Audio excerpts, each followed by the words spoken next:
is going on, everybody? Happy Monday morning here from the PeakBot team. We are back with Man and Machine, episode 213 here on a beautiful March 9th. Ben, how you doing, man? Doing good. How's your weekend, Dillon? It was good. Ben and I saw each other. We hung out. You know, we live close to each other. We're busy building a business for you all and just making sure that your automated bots are working. And so we get busy. But no, Ben, we hung out. I just was out. I tried to be outside yesterday, just the entire day. It was almost 70 degrees here and sunny in northern New Jersey. And Ben, I don't know about you, not to be the guys that talk about the weather, but I feel like I always do. Because as I'm getting older, I'll tell you what, my appreciation for the shift in weather, not from warm to cold, but from cold to warm. This first spring day every year really gets me now. I get so much energy. I'm so happy I live here, when really and it's true, because Ben, we move somewhere else, you don't get that feeling I got yesterday if you're in Florida. You're right, because it's just always nice. You're spoiled. Yep, you take it for granted. My parents are in Florida right now. It's like 90. They're like, it's 92 degrees at 7 p.m. I can't do that. That's hot. That's hot. I will tell you, from the time that I lived down in Florida, I did get used to like the warm mornings, and they were really, really nice to like go for a nice walk on a warm morning. Because in New Jersey, even in the summer, it's a little cool. There's a little. The air is a little crispy in the morning. Yeah, no, you're absolutely right. I will say you do get used to it. My brother, who's down there now, came back, and when we were in the snowstorm, and he was just like, "What am I doing? Get me out." But anyway, everybody's got weather. Luckily, ours is getting better. Let's get into the show today. A lot going on. We were going to go over stocks in real life. Okay. We are going to touch on our bots, but we did a lot of the checking in on the results on Friday's show. So you can go and check that out, or you can head on over to our website. The good news is all of our bots are making money right now. And when I say right now, I mean over the last few months, because that's how we should look at this, in chunks. You don't want to be looking under a microscope too much, and you certainly don't want to zoom out too much, because we know you retail traders don't like really doing that. We want to know how we're going to be safe and making money right now. So Ben, we got that and much more in today's show. Why don't we just get started? I'm going to get some more tunes going here. I can't really hear. I got to turn them up a little bit. Get some tunes going. We're going to get our post out on X. I think I got it, by the way. You got it. I think it worked the normal way, but we'll see. Either way, I think we covered. You know what's funny? Every time I post the X link into our internal chat, both of us are making like a funny face. It's inevitable. Yeah. All right, stocks in real life. Today we are going to talk about ticker RTX, and that is Raytheon Technologies, former Raytheon Technologies, for anybody that remembers Raytheon. Big government contractor, most known for, at least I think, for the Patriot missile system. Why are we bringing this up? Because I don't have any personal experience, and I doubt Dillon has any personal experience. But for anybody that follows the news, I'm sure we're well aware of what's happening over in the Middle East here, and it's leave all opinions of war to the side, and just look at the straight facts. Like, how do these companies get impacted during these time periods, right? So we'll take a look at the chart here for Raytheon, and maybe we'll take a look at the chart for oil, take a look at futures, because there was quite a bit happening over the weekend, I guess. It seems like all of these things are happening over the weekend, which makes me scared to hold a position over the weekend.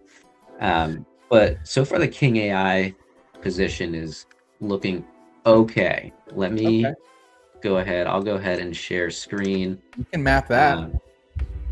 This is our King AI position. I'll get rid of orb Turbo here. Or no? Turbo and the standard King AI took the same strike prices. So really, really wide condor on Friday going into today. So we closed Friday at 67.40.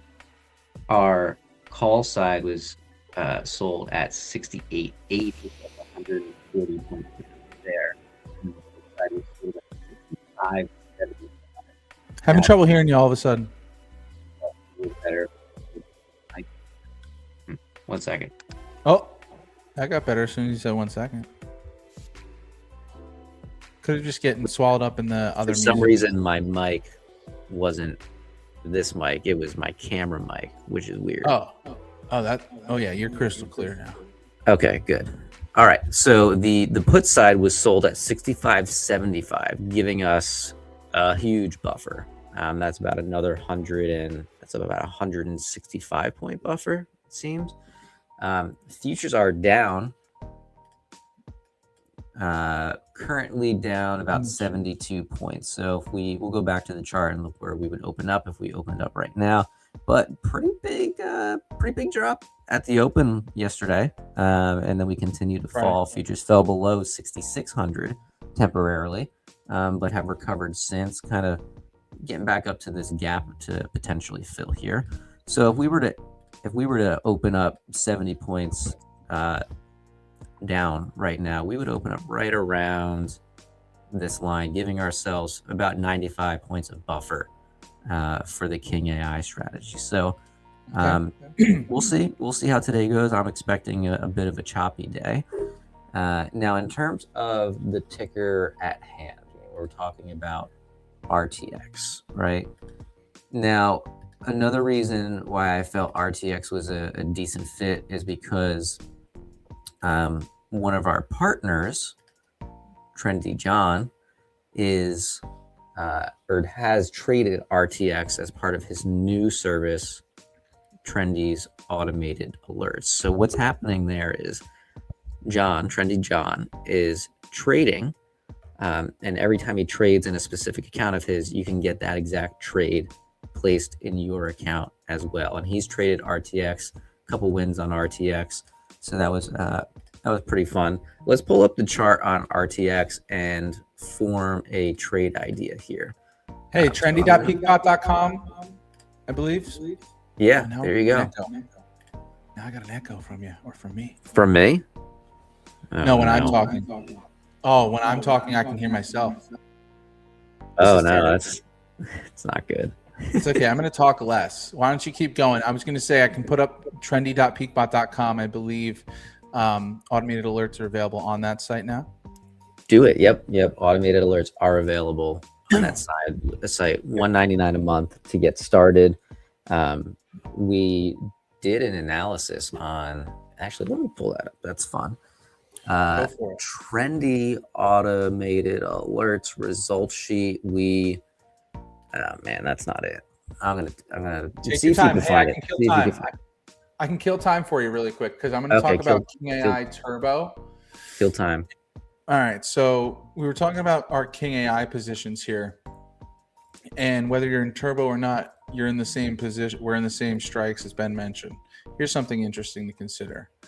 So King AI, statistically speaking, I don't want to be scaring anybody, right? But the bot wins, at least since it's launched, call it 92% of the time. It's been 9 straight wins here since our last loss on King AI Turbo. And then if we look at normal King AI as well, which I'll pull over, I forget what the win streak is on this one. It's a little shorter. So let's look at all time. So yeah, for King AI, we're only 4 trades off of a loss. Anyway, all that to say is King AI Turbo, at least on paper, is starting to get to that point where you're expecting a little bit of turbulence. Anyway, Ben, do you have I'm still very confident in the position today. Ben, isn't that the nice part about this bot? I've never been in a position where when the market isn't behaving, I'm not scared of the market because I'm confident in the bot. Because if we're in the position, I feel good about our position. That's such a confidence level I've gained with these King AI family bots. I love that. Anyway, I feel the same way. Awesome. All right, I'm gonna kick it over to you here now. Cool. So these are the results for Trendy automated alerts for the past couple of weeks. So I've been testing this myself on a $5,000 account. So it is $199 a month for a $5,000 account. Here's the total return over the past 2 weeks, which is just ridiculous, $961. And this goes by day.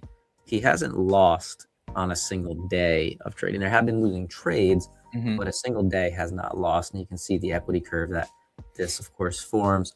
So up almost $1,000 over the course of 2 weeks. Love it.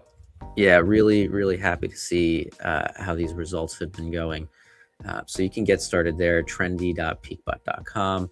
These are his automated alerts. Back over to RTX. We can't seem to get through the RTX thing. We can't. Well, that's because we have no personal experience, but you know. Well, they're one of the largest defense contractors on the planet, which seems like probably a pretty busy company, right? Yeah, I'd say so. And they're they're trending upward. So what do you see here, and what do you think about it? I'm going to distract us for another minute. Have you ever watched the movie War Dogs? Because whenever I hear of government contractor, I always think of the movie War Dogs. Dude, that movie is excellent in my opinion. Yeah, I love the movie. Yeah, it's great. Those two are what, Miles Teller and Jonah Hill, right? Yeah, wild. Okay, did a great job. But okay, yes, RTX. What is the trade idea here? Well, here, let's look at this. I'm gonna look at all time. By the way, they went public like forever ago. Let's just see. RTX IPO.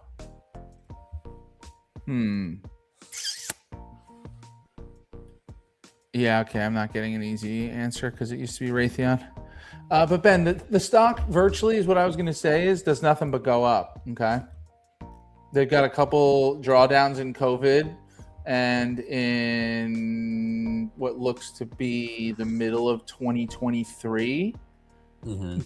But I mean, geez, the stock was at a low point in October of 23 at $66 a share. It's now pre-market at $212.48. Notice this. You said futures are down pretty significantly, right, Ben? But RTX is up today, a couple bucks. Not that that means much, but it means something.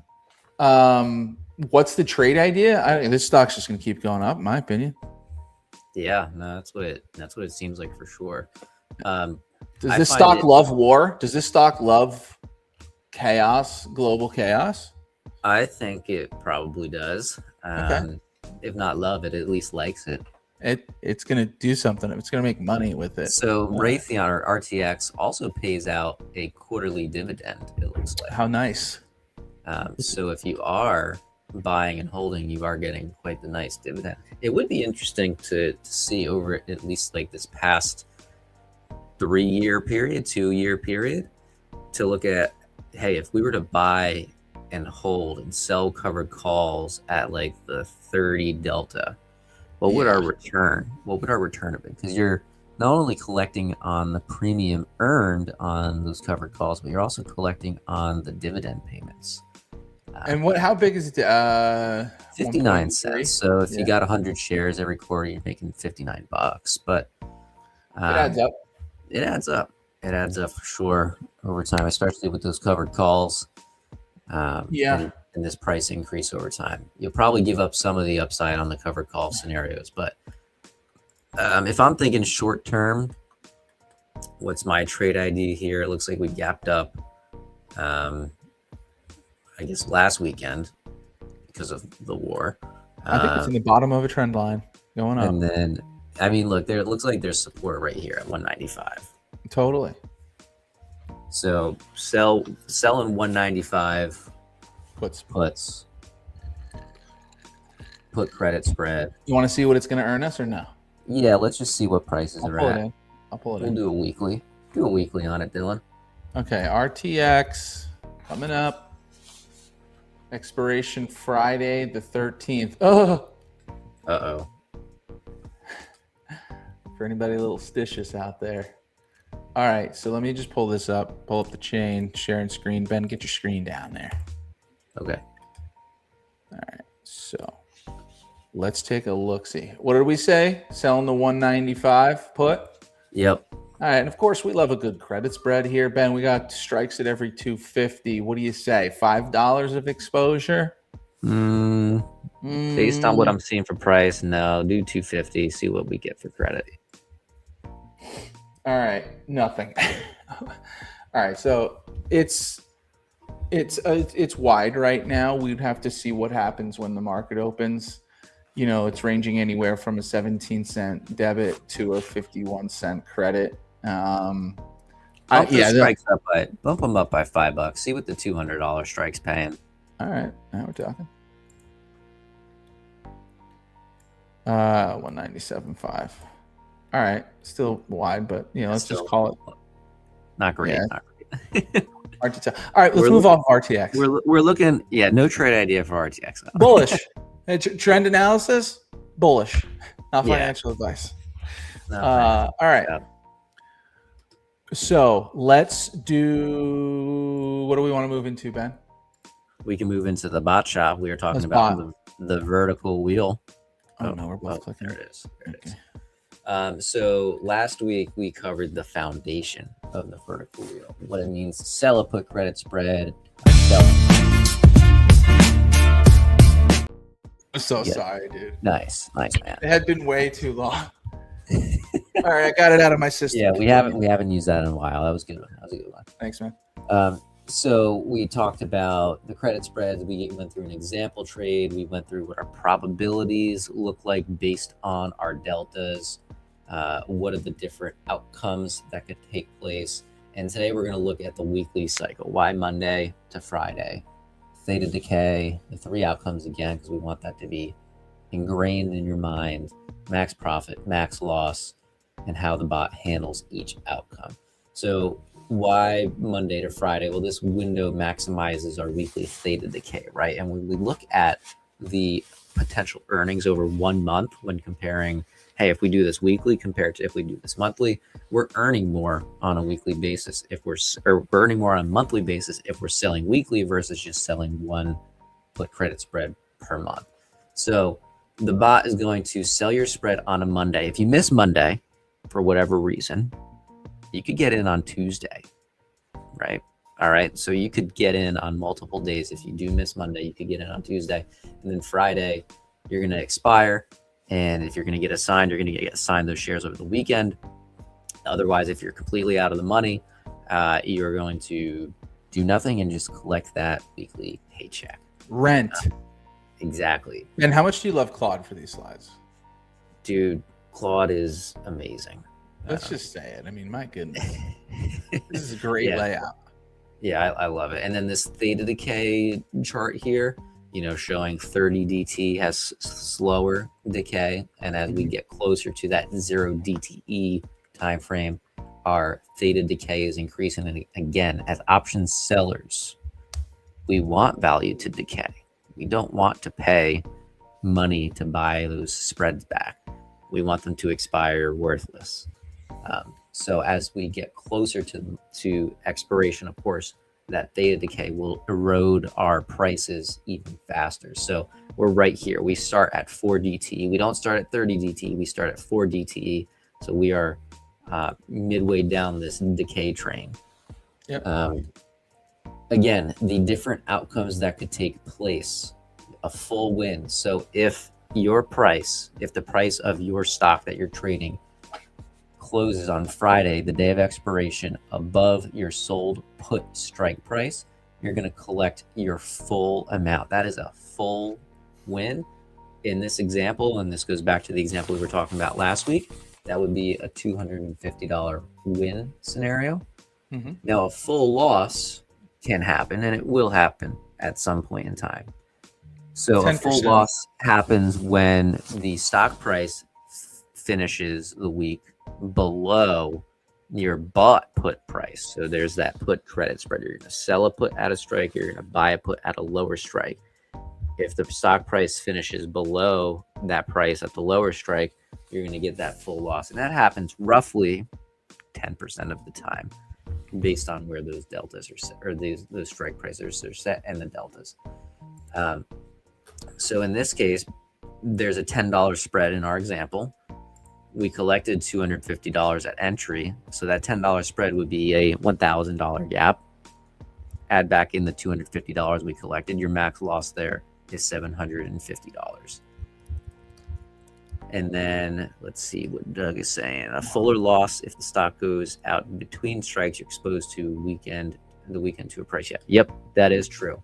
We'll get to that in a second. So the pin here, this is assignment where Doug is getting at. You could get assigned those shares, in which case you have to have enough cash in your account to purchase 100 shares per contract that you are wheeling. Now, if you get assigned shares, that will happen over the weekend, and that's where that weekend exposure that Doug is talking about takes place. You don't have that protective put covering you over the weekend. And we've thought about, hey, do we offer that? Do we not offer that? We would have to get into a trade on Friday, but then we would also have to assume that, people are going to get assigned. And that gets kind of dicey when you don't know how those last couple minutes are going to go, especially if we're hovering right around the bought put price in the case of assignments. And so we decided, hey, we're going to keep that weekend exposure because it could work against you, but it could also work for you, right? And we've seen that happen where you can get assigned shares and price goes up over the weekend. So all in all, the tickers that we allow on the new vertical wheel are all market-based ETFs, really broader market-based ETFs, not just the market, because it could be gold, it could be silver, it could be Bitcoin, but they're more macro plays, we'll say, and less volatility. Generally speaking, they're all moving up and to the right over time. Yeah, we don't want earnings dates anymore. We learned that lesson, right? Oh yeah, we want to avoid those earning dates. So what are the key concepts this week? Theta decay, time decay. As sellers, remember, we want that. We want prices to erode in value. We want prices to decrease, decay in value. Why not 30 or 45 DT? And that's a popular time frame, 30 and 45 DT. You go on YouTube, you watch a ton of videos about people that are successfully trading 45 DTEs. And maybe there's a bot for PeakBot there in the future, but as of right now, there's not. But people are making a lot of money doing that. But people aren't that patient. Most retail traders who are looking for a bot aren't that patient, right? I mean, we've had.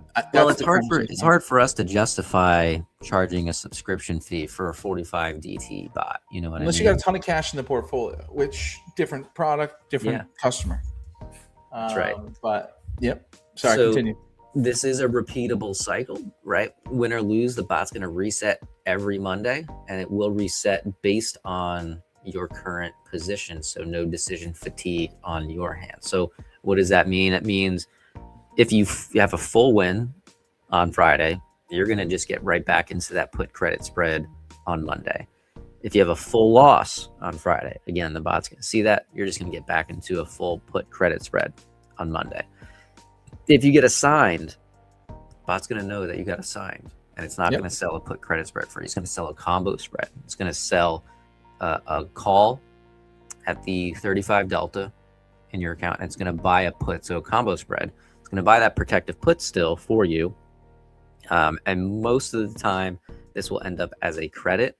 Sometimes, in Doug's scenario, if price decreases dramatically over the weekend, you're not going to earn enough credit on that sold call strike because the calls are going to continue to be sold at the same strike price that you are assigned at. So net on your shares, you're going to break even. It's just a matter of how long is it going to take to break even. Meanwhile, you're going to be paying for that 10 delta put over the course of time because you want to always protect yourself from downside.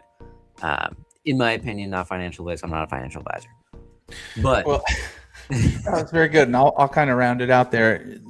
There's a reason the wheels are our longest tenured automated strategy. It's a simple strategy, but there's lessons to be learned, and there's ways to have more risk and more protection while still getting a good bit of your upside. And we like that weekly cycle. We love the fact that you can now be confident that there's a decent shot you'll sell the shares for what you bought them for, but you always have insurance. So explain simply, do this on stocks you're comfortable owning, that you're bullish on in the long term, that you have the cash for. Don't freak out if you get assigned 100 shares of your favorite stock at a discount. That's not a bad thing, in my opinion. And so you'll just keep collecting rent. These are your beachfront properties, right? This is, as you can see on screen, I know at least for Ben and myself, when we're trading the wheel for a full year, we're making around 30% average annual return. So we're beating the market on it. We're being smart about it. And it's not crushing our portfolio with cash either. Well, I'm not doing SPY on this. I'm doing TQs. So that's why it's not crushing me. Yeah, I'm doing TQs as well. And I like that. I like that for accounts under 100K. Yeah. TQs are great.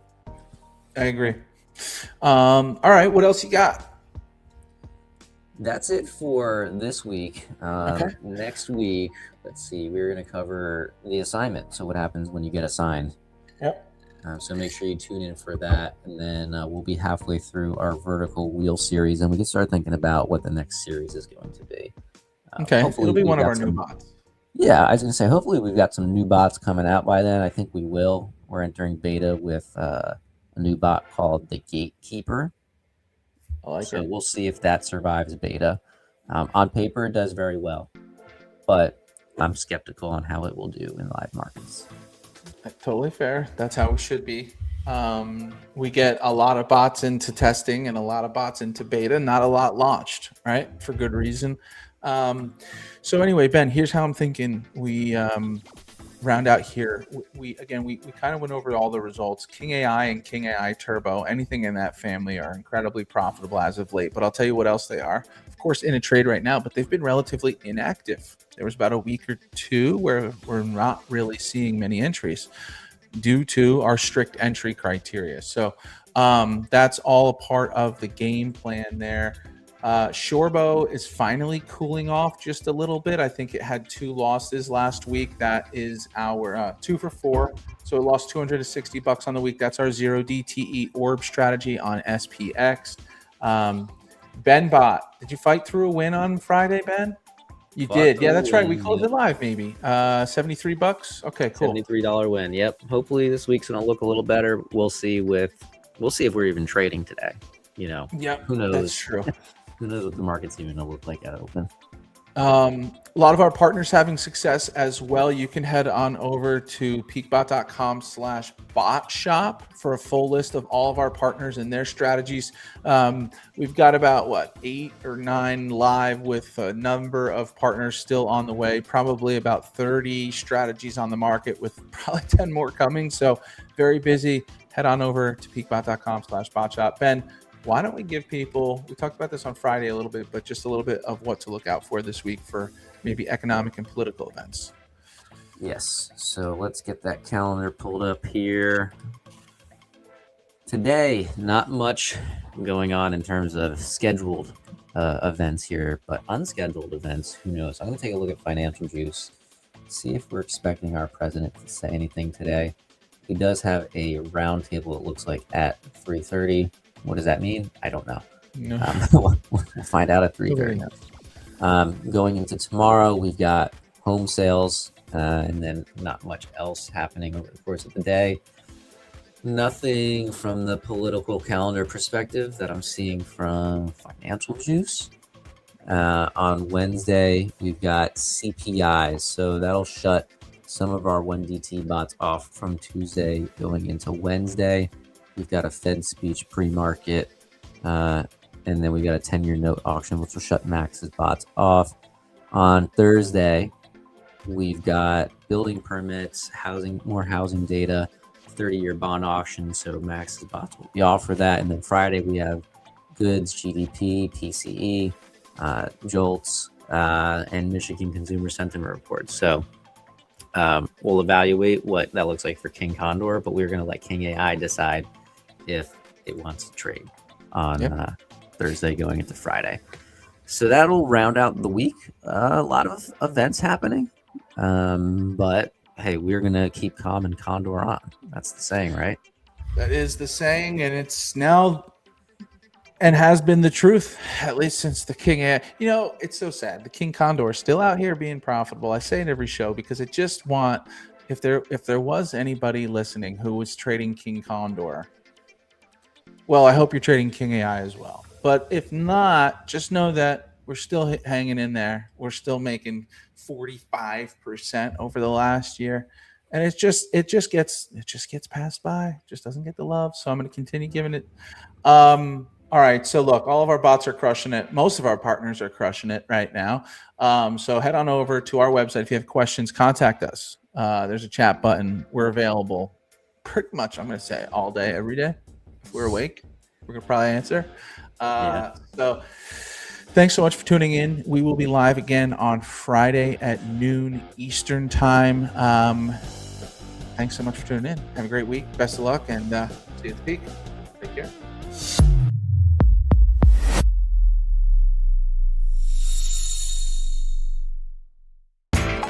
You know how the financial world goes. Here comes the buzzkill. Please make sure to take some time to read this boring disclaimer. We will owe you one.